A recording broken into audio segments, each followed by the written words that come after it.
Grave the ক্রেভে চলে এসেছি বিস্কুটের রেসিপি নিয়ে।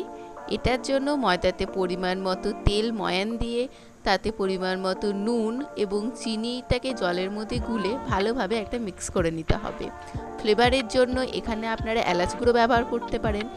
এরপর সেটাকে শক্ত করে বেলে একটু মোটার মধ্যে রেখে বিস্কুটের শেপ দিয়ে দিন, বা এটাকে লম্বা লম্বা করে হাতের সাহায্যে কুকিজের মতো শেপ দিয়ে নিন। আমি পুরো প্রসেসটাই দেখিয়ে দিয়েছি, আপনারা দুটোর মধ্যে যে কোনোভাবে করে উঠতে পারেন।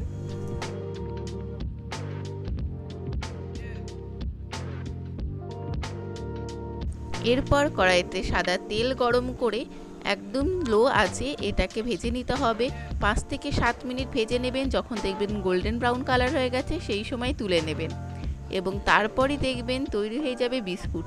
মাত্র 3টি ইনগ্রেডিয়েন্ট দিয়ে আমি বানিয়ে রেখেছি। যদি আপনাদের ভালো লেগে থাকে তাহলে একটা লাইক এবং সাবস্ক্রাইব করে দেবেন।